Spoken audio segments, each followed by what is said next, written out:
Bismillahirrahmanirrahim. Innal hamdalillah nahmaduhu wa nasta'inuhu wa nastaghfiruh wa na'udzu billahi min shururi anfusina wa min sayyiati a'malina.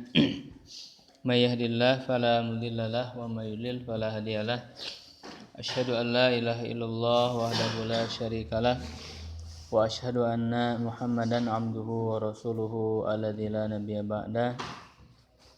Wa usalli wa usallimu ala sayyidil awwalina wal akhirin nabiyyina Muhammadin wa ala alihi wa ashabihi wa man ihtada bihadihi wastanna bi sunnatihi ila yaumiddin. Puji dan syukur kita panjatkan kehadirat Allah Subhanahu wa taala karena pada kesempatan kali ini kita bisa kembali berkumpul bersama-sama untuk senantiasa meningkatkan keimanan, keilmuan dan amal soleh kita dalam rangka memperbaiki aktivitas agar lebih berkualitas di sisi Allah Subhanahu wa taala, yaitu dengan sama-sama mempelajari ilmu, mengkaji ilmu, supaya dengan ilmu tersebut kita bisa memperbaiki kualitas amal soleh kita, khususnya berkenaan dengan aktivitas pendidikan yang kita lakukan di pesantren ini. Ya, tentu ini adalah pekerjaan yang sangat besar, ya, tugas yang sangat mulia dibandingkan dengan tugas-tugas yang lain. Oleh karena itu kita tidak bisa melaksanakannya sembarangan. Ya, kita tidak melaksanakannya asal-asalan. Ya, tetapi butuh kepada ilmu. Ya, karena prinsip kita sebagai seorang muslim adalah al-ilmu qoblal qawli wal amal. Ilmu dulu sebelum berkata dan bertindak, beramal. Ya, kita harus tahu ilmunya. Karena Allah Subhanahu wa taala melarang fala taqfu ma laisa laka bihi ilmun. Jangan kamu mengikuti yang kamu tidak punya ilmu terhadapnya. Inna sam'a wal basara wal fuada kullu ulaika kana anhu mas'ula. Sesungguhnya pendengaran kita, penglihatan, ya, dan juga hati semuanya akan dipertanggungjawabkan. Artinya digunakan untuk belajar atau tidak? Pendengaran kita digunakan untuk belajar atau tidak? Penglihatan, begitu juga hati kita. Ya, padahal Allah Subhanahu wa taala sudah memberikan modalnya untuk kita semua. Ya, jadi modalitas belajar, ya, yang sebenarnya juga dibahas di dalam ilmu pendidikan, ya, Al-Qur'an sudah memberikannya kepada kita. Artinya kalau sekarang ada pemahaman dari ilmu pendidikan bahwa setiap orang punya modalitas belajar masing-masing. Ya, ada yang auditorial, ya, ada yang visual, dan ada yang kinestetik. Ya, lalu kemudian mengkhususkan orang itu saya mah gaya belajarnya auditorial, mendengar aja. Kemudian dia tidak mau membaca. Ya, ada yang mengatakan, saya visual, saya membaca, saya nggak mau mendengarkan. Jadi guru menerangin juga dia tidur, nggak apa-apa. Ya, jadi itu pemahaman yang salah. Padahal kata Allah apa? Mau pendengaran, mau penglihatan, ya, mau hati, fisik, semuanya akan dimintai pertanggungjawaban. Artinya apa? Kita harus menggunakan semua. Selama kita masih bisa mendengar, maka gunakan pendengaran. Jangan menjadi alasan ilmu pendidikan yang sekarang gitu. Saya mah bukan orang visual gitu. Saya mah orang kinestetik, orang auditorial. Jadi dia mendengar saja, nggak mau melihat, nggak mau membaca. Padahal dia masih bisa melihat. Ya, atau saya mah orang visual. Saya mah nggak mau mendengar. Padahal dia masih bisa mendengar. Itu akan dipertanggungjawabkan. Kullu ulaika kana anhu mas'ul artinya modalitas belajar dalam pendidikan Islam ya adalah menggunakan semua potensi yang ada ya selama masih bisa mendengar maka gunakan pendengaran itu. Selama masih bisa melihat gunakan penglihatan itu. Ya, jangan kemudian terkecoh membuat selama akal kita masih berfungsi untuk bisa menghafal, hafalkan. Ya, jangan mengatakan saya mah bukan orang yang tipe penghafal. Itu kan alasan saja. Itu sebenarnya alasan saja dia untuk malas. Padahal setiap orang diberikan kemampuan ya untuk bisa menghafal. Bahkan kita di Sahih Bukhari ya kitab yang sangat memuat banyak dasar-dasar dari keilmuan. Jadi sebenarnya juga kita bisa mengambil ilmu pendidikan dari sana. Ya, dalam Kitabul Ilmi itu berisi tentang ilmu pendidikan, tentang keilmuan. Jadi itu yang harus dijadikan rujukan. Ya, dalam Sahih Bukhari kan ada apa? Hifzul ilmi, menghafal ilmu. Jelas di Sahih Bukhari. Mau mau dibandingkan dengan buku apa? Ya, buku-buku pendidikan, ilmu pendidikan, buku-buku psikologi yang lain. Ya tentu kita sebagai seorang muslim ya harus lebih mengedepankan Sahih Bukhari daripada buku-buku yang lain. Gitu. Jelas itu. Coba kalian buka Sahih Bukhari yang asli, jangan Tajridus Sharim enggak ada judulnya. Tajridus Sharim makan ringkasan, hadis-hadis diringkas enggak ada judulnya. Enggak akan tahu kamu judulnya, padahal judul itu penting. Judul yang dibuat oleh Imam Bukhari itu adalah kesimpulan-kesimpulan dari hadis-hadis. Ya, bahkan pilihan-pilihan fikih Imam Bukhari itu ada di judul-judul yang beliau tulis. Jadi ada hifzul ilmi.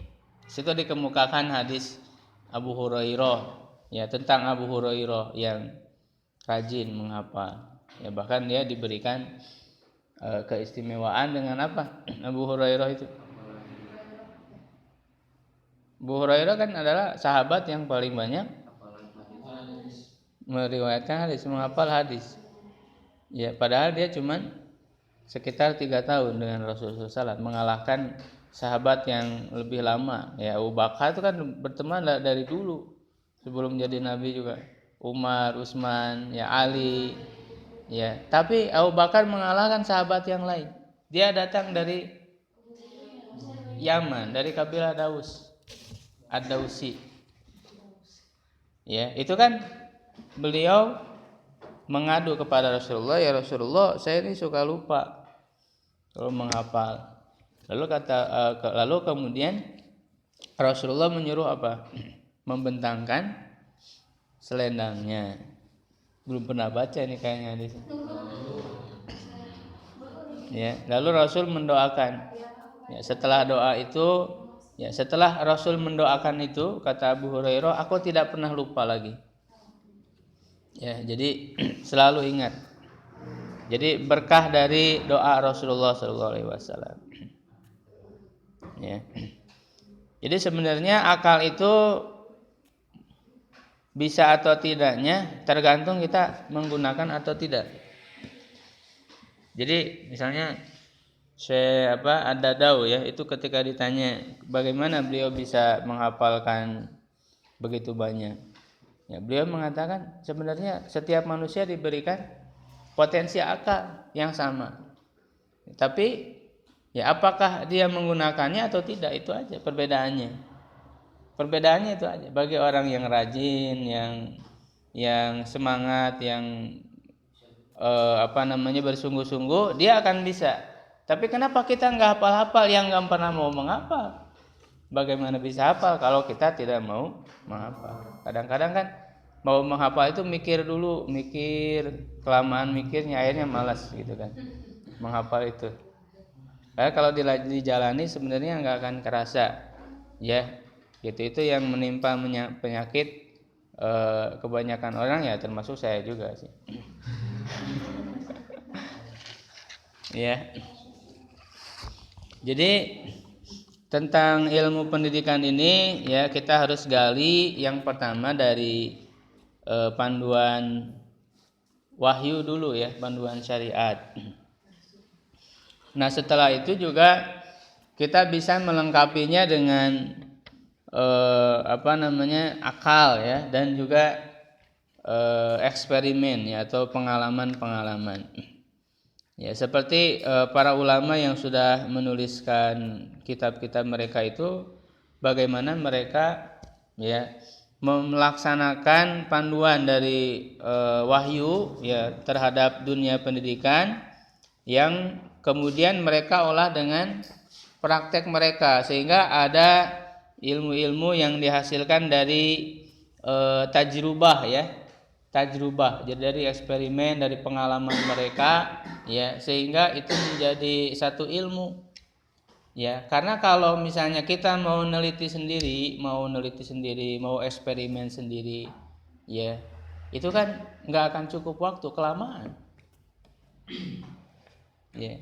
Jadi sebenarnya para ulama dulu juga sudah melakukan banyak eksperimen tentang dunia pendidikan, sehingga kesimpulan-kesimpulannya itu banyak dituliskan oleh mereka di dalam kitab-kitab mereka, sehingga itu menjadi ilmu yang didasarkan pada eksperimen, pada pengalaman. Jadi eksperimen atau adi ya, ilmu adah itu adalah ilmu yang dihasilkan dengan apa ya, dengan cara berulang-ulang sehingga menjadi satu hukum ya, sesuatu yang berulang-ulang, begini hasilnya ya, seperti yang dilakukan juga oleh orang-orang barat sekarang kan, mereka melakukan eksperimen. Tapi tentu yang menjadi landasan eksperimen mereka berbeda dengan kita ya. Kalau mereka kan kebanyakan itu melakukan eksperimennya terhadap binatang, orang-orang barat itu untuk menemukan suatu teori, mereka eksperimennya kepada binatang. Padahal beda antara binatang dengan manusia. Tidak bisa hukum yang ada di binatang diterapkan kepada manusia. Nah, sedangkan para ulama itu eksperimennya eksperimen manusia. Ya. Nah, kita masih dalam pembahasan tentang lembaga pendidikan. Ya, jadi bagaimana sistem lembaga pendidikan yang sudah berjalan, yang sudah dilakukan, dialami oleh para ulama ya, kita berusaha untuk merekam jejak-jejak mereka ya, sehingga bisa menemukan gambaran ya, karena sejarah pendidikan Islam ini selalu dihilangkan, selalu berusaha untuk dihilangkan, dilenyapkan, seakan-akan tidak ada. Jadi kalau orang sekarang belajar tentang ilmu pendidikan di perguruan tinggi, ya itu yang dijadikan modelnya kan, atau ketika bicara sejarahnya itu ya merujuk kepada sejarah barat. Sejarah pendidikan ini ya. Dari mulai apa? Dari mulai masa kegelapan mereka, masa kemunduran, ya, the dark age, ya. Jadi masa kemunduran mereka di abad pertengahan. Nah, itu dijadikan awal sejarah. Nanti muncullah perkembangan pendidikan modern dan sebagainya. Ya, nggak pernah dibuka mata kita. Ya, pada saat the dark age yang dialami oleh orang-orang barat itu, justru apa yang sedang dialami oleh kaum muslimin pada saat itu? Ya, itu kan kemajuan. Ya, kemajuan peradaban, kemajuan pendidikan kaum muslimin. Jadi enggak pernah dibuka. Jadi mereka menganggap bahwa ketika ada the dark age itu kemunduran, sebelum itu apa? Mereka enggak pernah bertanya. Karena mereka melihat sejarah mereka itu ya berdasarkan kondisi mereka, berdasarkan cara pandang mereka. Nah, yang menjadi prihatin adalah kita orang muslim tapi menggunakan cara pandang mereka dan melupakan cara pandang kita sendiri, sejarah kita sendiri. Jadi melupakan sejarah kita sendiri. Ya. Nah, makanya merasa perlu ya bagi kita untuk mencoba mengetahuinya, ya, membuka cakrawalannya yang tidak banyak dibuka oleh orang lain. Ya, sehingga seorang muslim ya harus bangga dengan sejarah muslimnya, bukan malah salah kebanggaan. Karena banyak tidak tahu, mereka bodoh daripada peradaban Islam, daripada pendidikan Islam, jadi menganggap bahwa Islam itu terbelakang, Islam itu harus mengikuti Barat. Karena kebodohan terhadap peradaban Islam. Mereka nggak tahu peradaban Islam. Jadi sekarang itu so tahu, mereka belajar dari ilmu Barat seakan-akan paling keren, paling hebat. Islam itu dianggapnya kuno, dianggapnya mundur, terbelakang dan sebagainya. Sehingga mereka ingin mengajak orang Islam itu agar mengikuti Barat. Ini adalah kebodohan mereka terhadap peradaban Islam yang lebih hebat ya daripada peradaban Barat yang dikembangkan sekarang. Ya, nah dalam masalah pendidikan, ya, lembaga yang sudah dilakukan oleh kaum muslimin, dibangun oleh kaum muslimin, ya, sebenarnya tidak banyak. Ya, namanya juga sudah jelas tertulis di dalam kitab mereka, ya, tertulis di dalam perkataan para ulama, ya, yaitu namanya apa? Pendidikan dasarnya itu kutab, ya, jamaknya al-katatib. Yang pertama. Di sini disebutkan 3 lembaga, ada kutab, kemudian masjid, dan yang ketiga al-madaris, ya, madrasah. Walaupun namanya ada yang berbeda, misalnya ada kutab, ada juga mahzoroh, ya, mahzoroh atau mahdoroh. Di sebagian tempat ada istilahnya pakai mahdoroh, ya.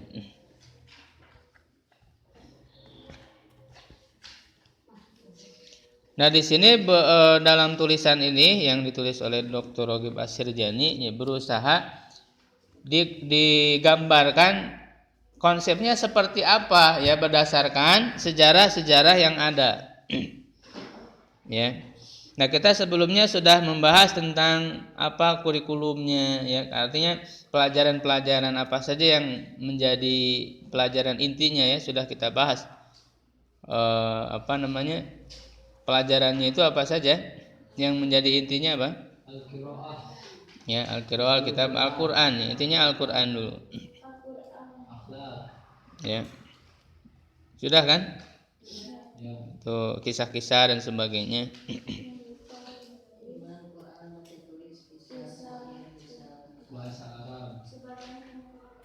Ya. Nah, sekarang kita akan berbicara tentang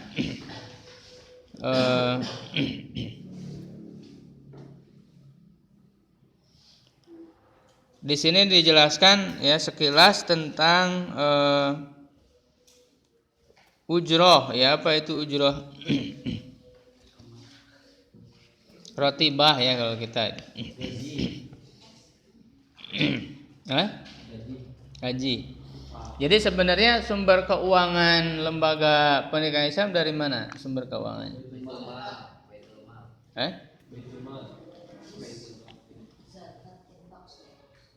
Ya, adalah dari wakaf, ya. Jadi ada musinin, ya, orang-orang yang berinfak, ya, mereka menginfakkan itu, ya.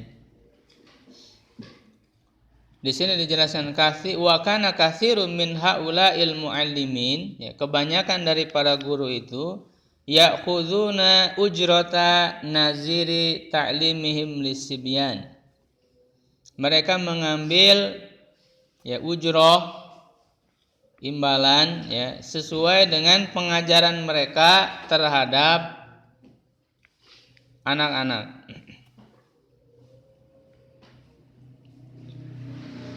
Ya, jadi kalau kita pelajari, ya, sebenarnya kutab-kutab itu juga biasanya namanya itu adalah dengan nama tokohnya, dengan nama pendirinya.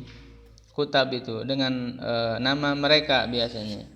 Ya, karena kutab ini dipimpin oleh para ulama sebenarnya. Pemimpinnya itu ulama. Jadi enggak sembarangan orang mendirikan kutab yang tidak punya paham ilmu syariat, tidak paham ilmu agama, dia jadi pimpinan, tidak. Jadi selalu di setiap kutab itu ada ahli ilmunya, ada ahli fikihnya, sebagainya.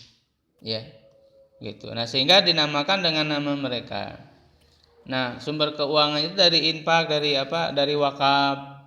Ya, jadi dari wakaf kaum muslimin. Termasuk juga ada bantuan dari pemerintah. Ya, dalam arti betul-betul membantu. Kalau sekarang kan pemerintah memberikan bantuan, ya, apakah benar-benar membantu atau tidak? Itu yang jadi pertanyaan. Ya kan? Membantu ada syarat dan sebagainya, itu mereka tidak benar-benar membantu lah gitu. Ya, sampai harus dipotong ya 30%, bahkan 50% itu parah. Jadi ngasih bantuan dipotong 50%. 50%-nya buat mereka. Korupsi itu. Ya. Korupsi bukan hal seperti itu.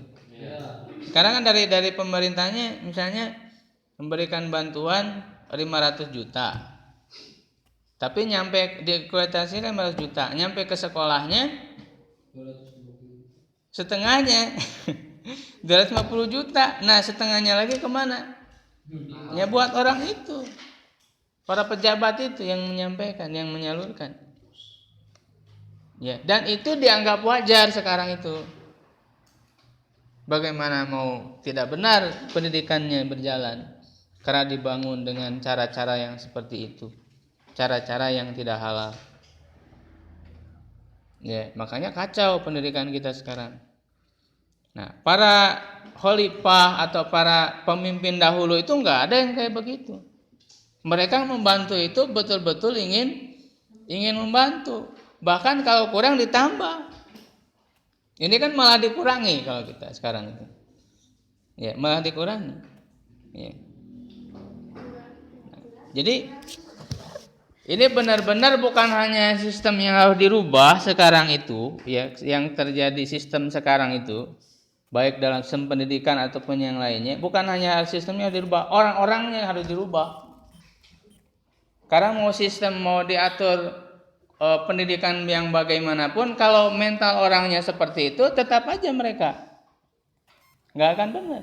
Mentalnya mental koruptor, mental korupsi mereka itu. Jadi sudah wajar. Jadi hal seperti itu sekarang sudah dianggap wajar.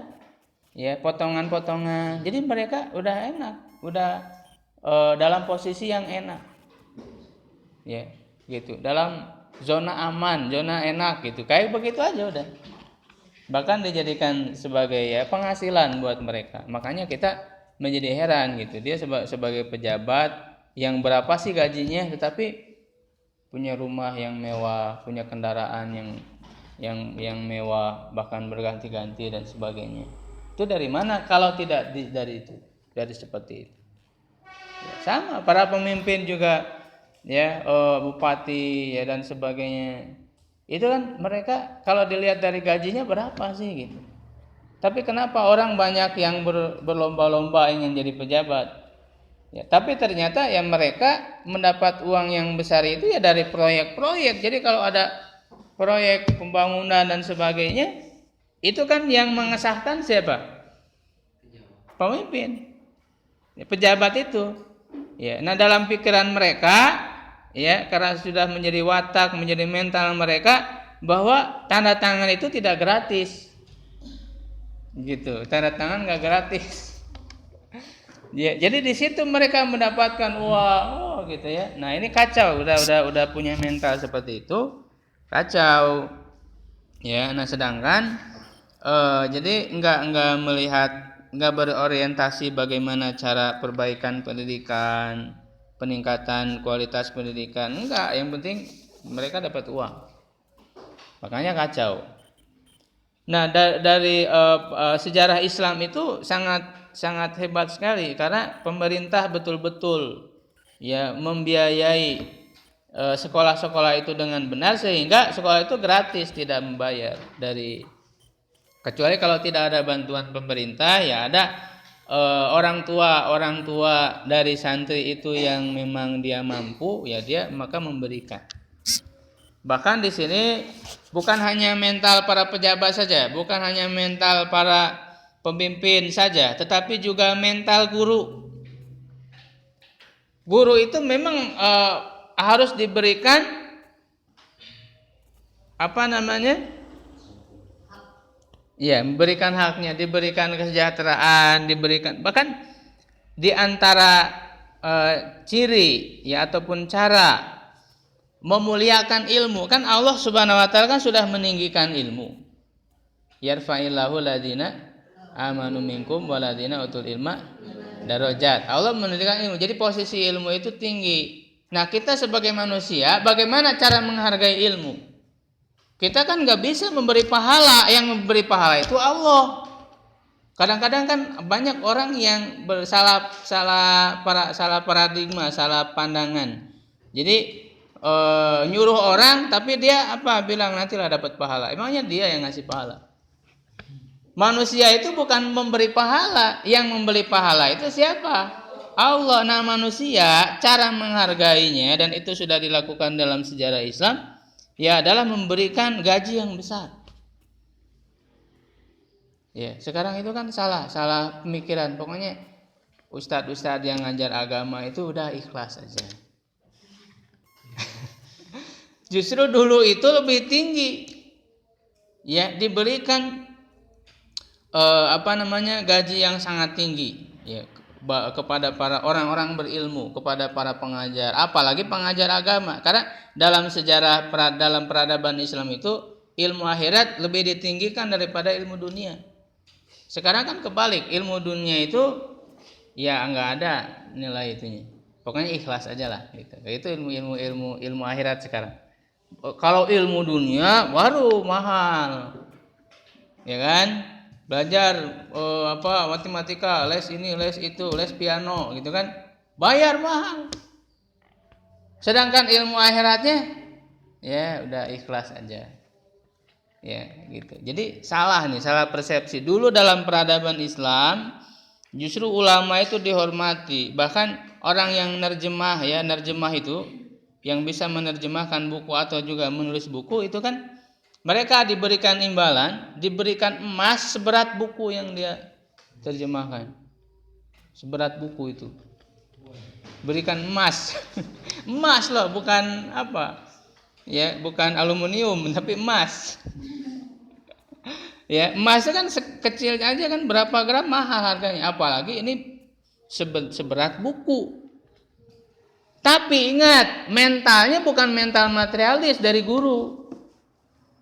Sekarang kan permasalahannya sudah guru itu tidak dihargai, kecil penghargaannya, mental gurunya juga materialisme.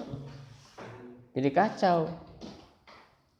Ya, jadi sekarang itu guru dilecehkan, tidak dihargai. Ngasih bantuan suruh ngantri, gitu kan, suruh datang ke bank, suruh datang ke ini, suruh datang ke sana. Jadi kayak tidak dihargai guru, dilecehkan. Kayak orang-orang yang dapat bantuan ya BLT itu harus berdesakan, harus ngantri, ada nenek-nenek gitu kan bawa anak sebagainya. Itu seperti itu. Nah, guru mau disamakan dengan seperti itu. Ya, harus nunggu. Ya, begitu. Jadi penghargaan terhadap gurunya tidak ada. Dan gurunya pun mental materialisme. Di sekolah itu yang dipikirin uang. Yang penting mereka sudah mencapai target pengajaran, sudah bisa memenuhi administrasi yang harus dipenuhi. Sekarang kan guru itu sibuk ngurusin administrasi, ada ngajarnya nggak diperhatikan. Bagaimana dia mengembangkan pengajaran, mengembangkan ilmu, nggak peduli. Yang penting udah ngisi absen ya, ngajar mau gimana aja lah gitu. Ya, mereka sibuk ngurusin administrasi, laporan, yang penting nanti cair gitu. Ya, bahkan kepada anak itu pokoknya yang penting lunas, lulus gitu. Bukan si anak itu berprestasi atau tidak, Tapi yang penting lunas. Kalau lunas dapat ijazah. Kalau nggak lunas tahan, nggak bisa.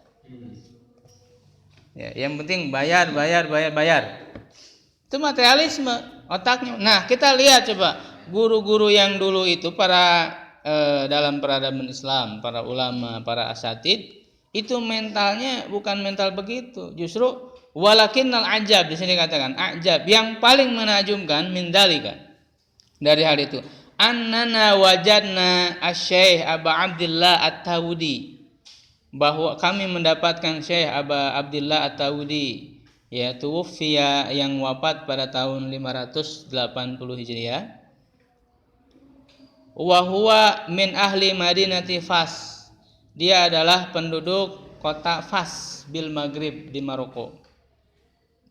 Annahu, bahwa dia kana yu'allimu sibyan, dia mengajar anak-anak, fayakhudul ajra min auladil agniya, dia mengambil imbalan dari anak-anak orang kaya, fayarudduhu ala agniyail fuqara, tapi dia kembalikan uang itu, imbalan itu kepada anak-anak yang miskin.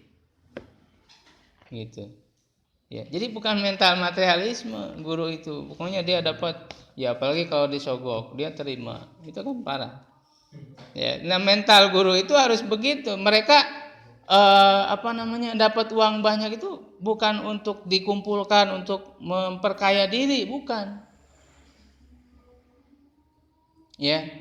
Jadi para guru dulu itu mereka mendapatkan imbalan yang besar. Mental mereka tidak materialisme, tapi mereka menggunakan uang itu untuk berinfak, untuk beramal. Dan mereka memilih hidup zuhud. Kenapa? Karena guru itu akan menjadi teladan. Akan menjadi teladan guru. Jadi mereka paham bahwa ini saya ini guru. Bahkan dalam bahasa kita kan guru itu digugu dan ditiru. Beda jadi teladan. Ya, sehingga mereka tidak mau memilih hidup yang mewah, yang poya-poya. Mereka tetap sederhana. Walaupun gaji besar, dikemanakan gaji besar itu? Untuk berinfak. Karena kan infak juga amal soleh. Guru juga butuh amal soleh dengan infak. Bukan hanya butuh makan, bukan hanya butuh. Ya, nah ini mindset kita harus dirubah. Mindset kita itu. Ya. Jangan sampai kita beralasan untuk tidak. Nah kan masalahnya sekarang mau memberikan penghargaan yang setinggi-tingginya kepada para pengajar agama, masalahnya uangnya nggak ada, gitu kan, mau gimana lagi? Kalau sumber keuangannya tidak ada, ya gimana lagi? Kalau kita misalnya memaksakan harus ada, nggak bisa.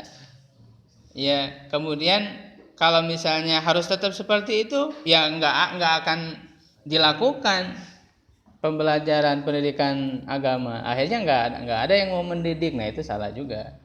Ya, yang penting tetap kita ikhlas, itu yang paling utama. Ya seperti itu. Nah kemudian berbicara tentang waktu dalam pembelajaran di kutab.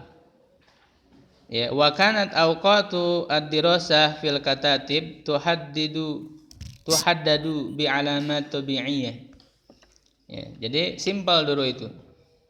Waktu-waktu pembelajaran di kutab itu ditentukan dengan tanda-tanda alami, tanda-tanda alam.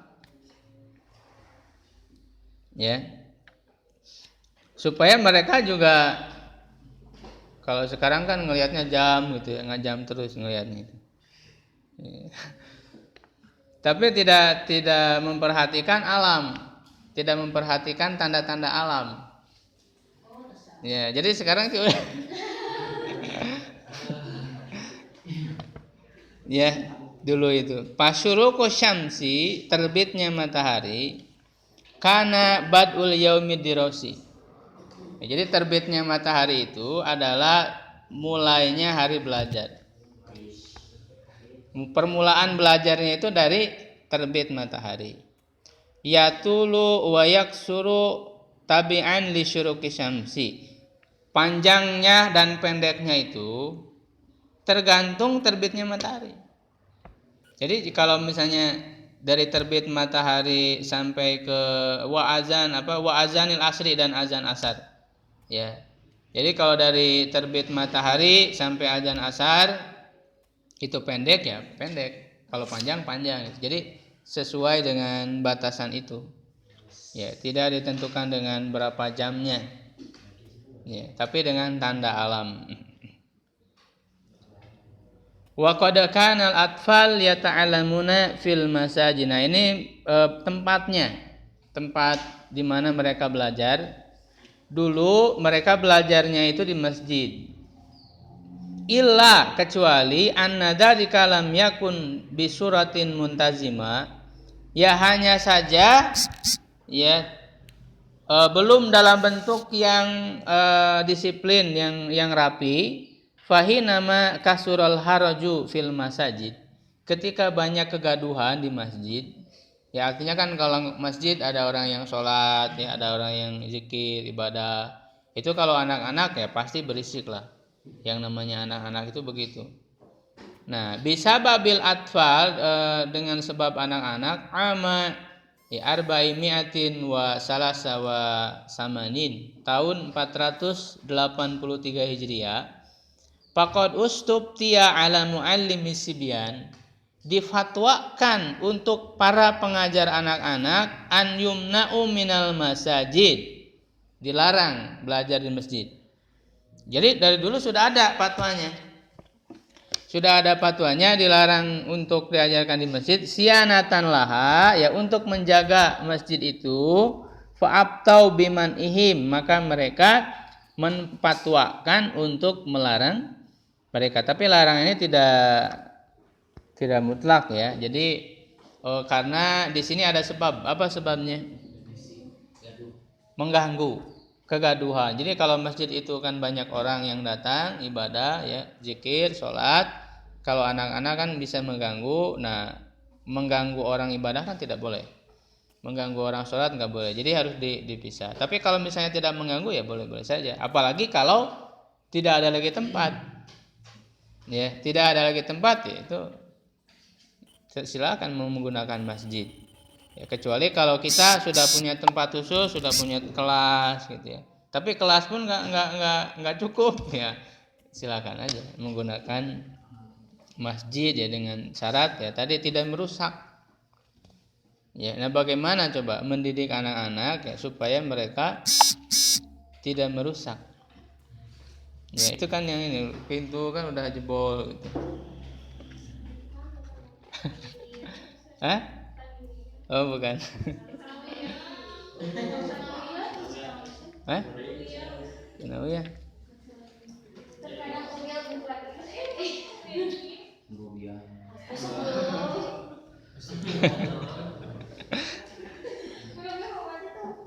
Ya, kemudian bicara tentang libur. Wa amma binisbati lirrohati wal utlatil madrasiyah. Ya, adapun berkenaan dengan rohah istirahat. Ya, wal utlatil madrasiyah. Libur-libur sekolah, faqad luhidho itu diperhatikan, sungguh diperhatikan ihtimamul muslimin, perhatian kaum muslimin bi'ta'i as-sabiyi, memberikan kepada anak kistan minar roha, bagian dari rehat istirahat ba'da ana'il dirosa, setelah mereka sungguh-sungguh dalam belajar. Jadi harus ada liburnya. Fahada Ibnul Hajj al-Abdari, Ibnu Hajj al-Abdari wa huwa min ulama'il Malikiyah. Dia termasuk ulama Malikiyah, mazhab Maliki, bifas di pas bibiladil Maghrib di negeri Maroko. Dia wafat tahun 737 Hijriah. Yaqul berkata, inna dzalika, sesungguhnya hal itu yakni libur sekolah itu mustahabun, ya dianjurkan, disunahkan, mustahab liqauli sallallahu alaihi wasallam, karena sabda Rasul sallallahu alaihi wasallam. Jadi kita mengadakan libur itu bukan karena memang keinginan hawa nafsu dan sebagainya, karena memang ada hadisnya. Jadi mengikuti hadis. Hadisnya apa? Rawihul qulub. Tentramkanlah, tenangkanlah hati saatan ba'da sa'ah, dari waktu ke waktu, dari saat ke saat. Ya, karena hati itu kan kalau dipaksa terus itu bagaikan besi yang bisa karatan. Jadi ada saatnya diistirahatkan. Ya, jadi ada waktu istirahatnya. Fa idza starahu yaumain fil jum'ah, kalau mereka istirahat libur 2 hari, liburnya 2 hari, fil jum'ah. Jum'ah ini maksudnya minggu, usbu, dalam 1 minggu. Nasyatu libaqiha, mereka akan bersemangat pada hari yang lainnya. Liburnya 2 hari. Biasanya apa? Jumat dan Sabtu ya, biasanya Jumat dan Sabtu. Ya, liburnya itu. Jadi liburan, nah, liburan pun kita isi dengan hal-hal yang liburan, namanya juga liburan. Tapi kan kadang-kadang kita liburan itu diisi pakai itu lagi, belajar lagi. Liburan itu untuk apa? Untuk kan kalau yang namanya belajar itu fokus dengan ilmu, dengan buku, ya. Ya, baik ilmu yang disampaikan oleh guru atau dengan guru, dengan tugas, pekerjaan dan sebagainya, itu akrabnya dengan itu. Nah, pada saat liburan, akrabkan dengan alam, dengan manusia, sosial manusia. Kan harusnya itu liburan. Akrabkan dengan ya. Wahunaka, dan di sana juga selain libur yang rutin, ada juga taktil libur fi ayamil a'yad, hari-hari raya. Idul Fitri, Idul Adha. Wahalatul marad, waktu-waktu sakit. Ya tentu kalau sakit libur, diliburkan. Ya orang yang sakitnya maksudnya. Ya atau kalau penyakit itu menjadi umum menimpa. Wariyah, adanya angin besar ya. Jadi ada apa namanya peristiwa-peristiwa alam ya, itu juga kita harus memperhatikan. Ada angin wal awasif ya, ada badai ya. Wal barad, dingin sekali. Wal mataru syadid, hujan yang besar. Hujan yang besar itu diliburkan. Wa ammal mu'alim, atau adapun mu'alim, guru, fa idza taghayyaba. Nah ini nih, jangan menyepelekan. Kalau guru itu gaib, tidak hadir, li syughlin tori, karena suatu kesibukan yang tori itu kondisional ya. Jadi kesibukan yang memang bukan rutin tapi tiba-tiba ada gitu ya. Fa alaihi an yastajiro li sibyan. Dia harus menyewa untuk anak-anak, untuk mengajar anak-anak itu man yakunu fihim bimisli kifayati. Dia harus menyewa orang yang bisa mengajar anak-anak itu seperti yang punya kemampuan seperti dirinya. Jadi mencari badal itu yang ya kira-kira kemampuannya, artinya dia bisa membadali ya, bisa menggantikan ya. Jangan sampai badalan tapi orang yang membadalinya nggak mampu gitu. Itu menzalimi hak dari murid. Idalam tutil mudata dalik, kalau tidak panjang, artinya kan nggak nyampe seminggu gitu, tidak panjang, hanya sehari gitu, atau 2 hari 3 hari, tidak panjang. Wa kadzalika in huwa safir, begitu juga kalau dia bepergian, fa aqama man yuwafihim kifayatahu lahum, maka dia harus ya mencari orang yang bisa memenuhi sesuai kemampuan. Jadi artinya proses pembelajaran tidak terganggu dengan tidak adanya dia. Tetap dia bahkan ketika membadali itu betul-betul yang membadali itu dia paham apa yang akan diajarkan sesuai dengan rencana. Ya, rencana kita mengajar. Jangan sampai pokoknya enggak sesuai isi we. Jangan gitu.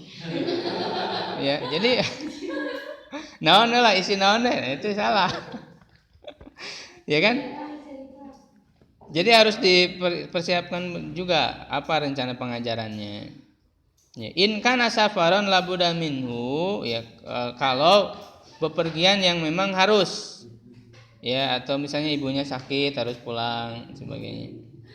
Qoriban al-yaum wal yaumain wa ma asbahuma ya yang seperti 1 hari atau 2 hari atau yang semisal dengannya artinya 3 hari. Fayastahibbu dzalika insyaallah hal itu akan dimudahkan. Akan menjadi ringan. Wa amma in ba'uda au khifa ba'dal qarib lam lima ya'rudu fil asfar minal hawadis fala yasluh lahu lidzalik. Ya. Adapun kalau perjalanannya itu jauh dan dikhawatirkan ya akan terjadi peristiwa-peristiwa dalam perjalanan itu yang membuat dia menjadi sulit untuk kembali lagi, fala yaslu lidzalik itu enggak boleh. Jadi enggak boleh sekarang kalau guru gitu ya, dia tiba-tiba ditinggalkan, pleng gitu enggak boleh. Kalau enggak ada seperti itu ya berarti dia harus diganti sama guru yang lain.